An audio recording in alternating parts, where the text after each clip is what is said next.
नमस्कार, हमारे चैनल में सभी दर्शकों का स्वागत है। मौजूद हैं दिल्ली। आप देख सकते हैं हमारे पीछे खाकी में हमारे जवान नज़र आ रहे हैं। आखिरकार खाकी को रोड पे उतरने की क्या ज़रूरत पड़ी और क्या कारण है कि वह हजारों की तादाद में यहाँ धरना प्रदर्शन करते हुए नज़र आ रहे हैं। जानने की हम कोशिश करेंगे कि आखिरकार जबकि सबकी मदद खाकी करते हुए नजर आती है, आज खाकी को ही मदद की ज़रूरत पड़ गई है। जानने की कोशिश करेंगे। हमारे पीछे जवान हैं। सर, क्या नाम है आपका? मेरा नाम अनिल शर्मा है। क्या कहना चाहेंगे सर, आपको रोड पर उतरने की ज़रूरत पड़ी? हम 2009 से होमगार्ड में सेवा दे रहे हैं। दिल्ली पुलिस के साथ कंधे से कंधा मिलाकर चलते हैं, नाइट ड्यूटी देते हैं, पेट्रोलिंग करते हैं, ज़रूरत पड़ने पे जिप्सी भी चलाते हैं और सारी चीज़ें करते हैं जो एक दिल्ली पुलिस का जवान करता है। 2009 से हम सेवा दे रहे हैं। हमने कोविड-19 में सेवा दी है। अपनी जान को, अपने परिवार की जान को खतरे में डालते हुए हमने नौकरी करी है, लेकिन उसके बावजूद हर साल हमें नौकरी से जाने का खतरा बना रहता है। हर बार हमें बोला जाता है इस बार तुम्हें निकाल देंगे, इस बार तुम अपनी तैयारी कर लो, तुम्हें हटा दिया जाएगा। लेकिन मैं आपके माध्यम से पूछना चाहता हूँ, इतने साल हम होमगार्ड में सेवा दे रहे हैं, अब हमारे पास दूसरी कोई नौकरी का ऑप्शन भी नहीं बचा कि हम कोई और नौकरी कर लें। आप देख रहे हैं कुछ बुजुर्ग लोग भी खड़े हैं जो 55 साल के भी हैं, 50 साल के ऊपर भी हैं। ये अपने परिवार को किस उससे पालेंगे अगर यहाँ से निकाल दिए जाते हैं? तो मैं आपके माध्यम से माननीय श्री केजरीवाल जी से और अपने देश के प्रधानमंत्री श्री नरेंद्र मोदी जी से ये दरख्वास्त करूँगा कि हमारे बारे में संज्ञान लिया जाए, क्योंकि अगर नौकरी से निकाले जाते हैं तो कुछ ऐसे लोग हैं जिनके पास में मतलब मरने के अलावा और कोई रास्ता रह नहीं जाएगा। तो मैं अपने भारत सरकार से और अपने माननीय मुख्यमंत्री जी से यही दरख्वास्त करूंगा कि हमारे विषय में, हमारे बच्चों के विषय में सोचा जाए, क्योंकि इसके बाद हमारे पास में और कोई ऑप्शन रह नहीं जाएगा। तो हमारी नौकरी को हम पक्का करना नहीं मांग रहे, हम कोई सरकारी नौकरी नहीं मांग रहे, हम मांग रहे हैं कि हमें 60 साल तक रेगुलर किया जाए, जिससे कि रोटी पानी ऐसा ही चलता रहे। बता दें आपको, जहां की हमारे देश में बेरोजगारी पहले ही है और जबकि हजारों की तादाद में ये जो जवान है, अगर इनको भी हटा दिया जाता है तो और बेरोजगारी बढ़ जाएगी। और भी हम लोगों से जानने की कोशिश करेंगे कि आखिरकार इनको आए दिन ऐसी धमकियां क्यों दी जाती हैं, क्यों इनके साथ ऐसा किया जाता है, जबकि कोविड एक ऐसा डेंजरस समय चला था कि लोग घर से निकलने में कांपते थे, थर्राते थे। वहाँ इन्होंने अपनी जान जोखिम में डाल करके अपनी ड्यूटी को निभाते हुए और अपने फ़र्ज को निभाते हुए इन्होंने काम किया और आज इनकी ये कंडीशन आ गई है कि इनको बता दिया गया है कि आपको यहाँ से नौकरी से हटाने की ज़रूरत है और हम आप लोगों को यहाँ से हटा रहे हैं और नए जवान इसमें भर्ती करे जा रहे हैं। बता दें आपको, जबकि 14 साल इन्होंने इसमें काम किया और इनको तकरीबन दिल्ली की हर एक गली, हर एक चप्पे चप्पे से ये वाकिफ़ हैं और उसके बावजूद नए आ जाएंगे तो नए को कहीं ना कहीं कठिनाई उठानी पड़ेगी। और जबकि ये पिछले 14 वर्षों से लगातार दिल्ली की सेवा में लगे हुए हैं, तो अभी भी इनकी ये मानना है कि अगर 60 साल हमें ड्यूटी दे दी जाए तो कहीं ना कहीं जुल्म हमारी नज़रों में है। हम मुलजिम को पहचानते हैं, जानते हैं कहाँ क्या गलत हो रहा है और अगर इनको हटा दिया गया तो कहीं ना कहीं क्राइम को और बढ़ावा मिलता हुआ नजर आएगा। क्या कहना चाहेंगे इस विषय में? इतनी बेरोजगारी है, आप भी जानते हैं कितनी बेरोजगारी है, लाखों लोग सड़कों पर हैं, उनको कोई नौकरी नहीं मिल रही है। अगर हमें भी हटा दिया जाता है, हम ये नहीं कह रहे भर्ती मत करो, भर्ती करो, स्ट्रेंथ कम है तो उस स्ट्रेंथ को पूरी किया जाए, लेकिन जो है ऑलरेडी महकमे में उनको ना निकाला जाए, क्योंकि हमारे पास में और कोई ऑप्शन नहीं रहता। हम क्या करेंगे, कौन सी नौकरी करेंगे, कौन इस एज में हमें नौकरी पे रखेगा? अभी हम 40 साल के ऊपर हो गए, कुछ 50 साल के ऊपर हो गए और कोई ऑप्शन हमें उसके बाद में नज़र नहीं आता। या तो आदमी भीख मांगेगा या सुसाइड करेगा या फिर वो रोता बिलखता हुआ इधर उधर घूमेगा, उसके अलावा और कोई चारा नहीं रहता। इसलिए मैं आपके माध्यम से फिर से अरविंद केजरीवाल जी से और नरेंद्र मोदी से यही दरख्वास्त करूँगा कि हमारे बारे में संज्ञान लिया जाए और हमें 60 साल की नौकरी हमारी रेगुलर की जाए। और भी हम आपको दिखाने की कोशिश करेंगे कि यहाँ पे महिलाएं भी धरना प्रदर्शन में बैठी हुई हैं। हम आपको लेकर के चलते हैं और ये चल रही हैं लाइव तस्वीरें, आप देख रहे हैं लाइव तस्वीरें। और भी हम यहाँ जानने की कोशिश करेंगे कि महिलाओं को भी यहाँ धरना प्रदर्शन में बैठने की क्या ज़रूरत पड़ी और क्या कंडीशन रही। आप देख सकते हैं, तस्वीरों के माध्यम से दिखाएंगे, हजारों की तादाद में दिल्ली के जवान यहाँ रोड पर नज़र आ रहे हैं। हजारों की तादाद में, और कहीं ना कहीं इनको ये डर बना हुआ है कि अगर हमें हटा दिया तो हमारे बच्चे कहाँ जाएंगे, किन से गुजारिश करेंगे कि हमें खाने के लिए, राशन के लिए चाहिए। और अगर इनको, हमारे देश में पहले ही बेरोजगारी है और हजारों की तादाद में आप देख रहे हैं हमारे दिल्ली के जवान नजर आ रहे हैं।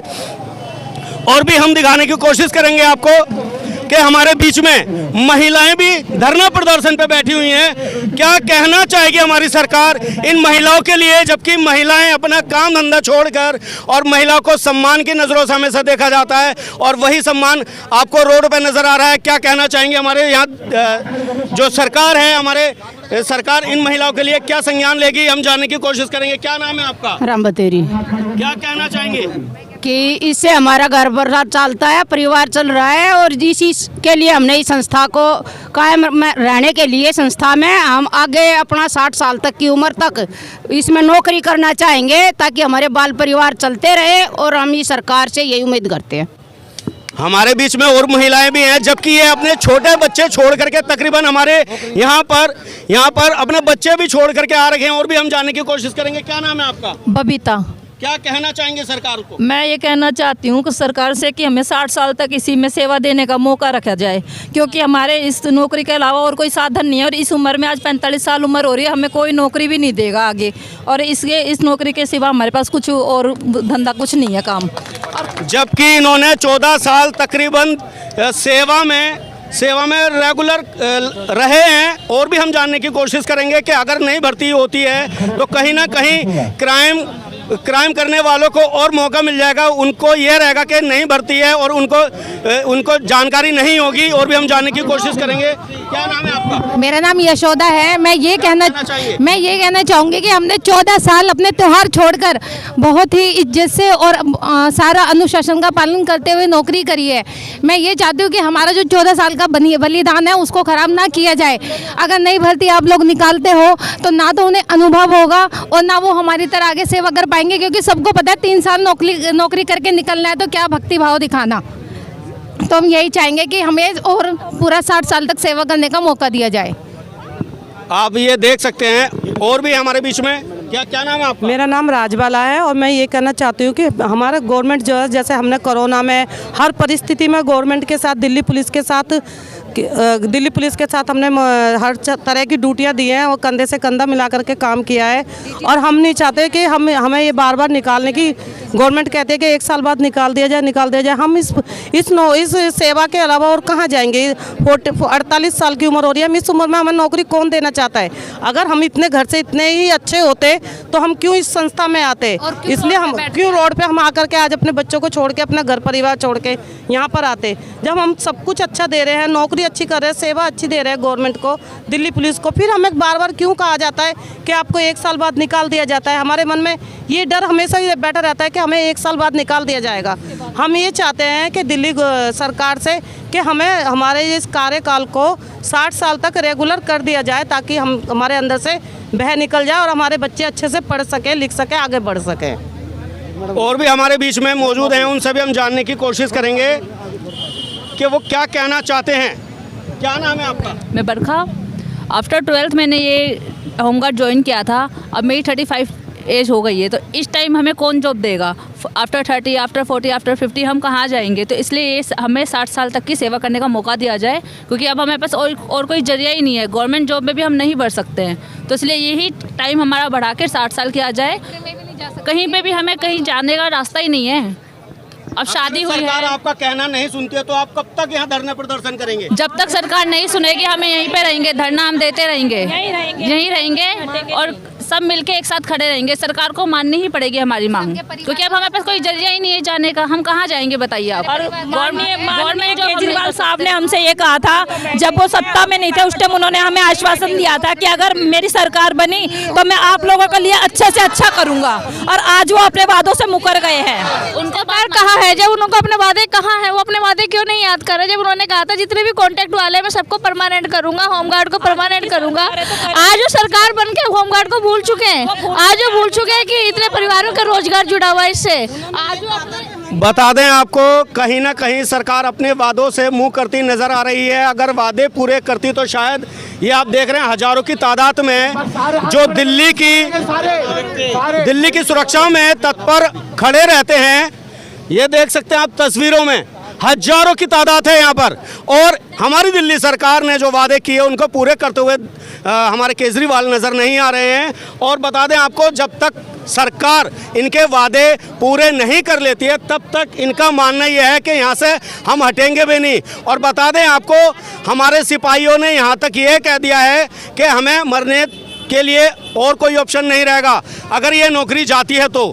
बता दें सरकार को इनका कहना मानना पड़ेगा, क्योंकि हमारे देश में पहले ही बेरोजगारी बहुत ज़्यादा है। हर कोई अपना कैसे ना कैसे करके गुजर बसर कर रहा है। और यहाँ पे हजारों की तादाद में अगर इनको भी हटा दिया गया तो और भी बेरोजगारी बढ़ती हुई नजर आ जाएगी। ऐसे ही हमारी तमाम खबरों में बने रहने के लिए धन्यवाद। मैं Vikas Massey A to Z 24x7 news channel से कैमरामैन रोहित के साथ।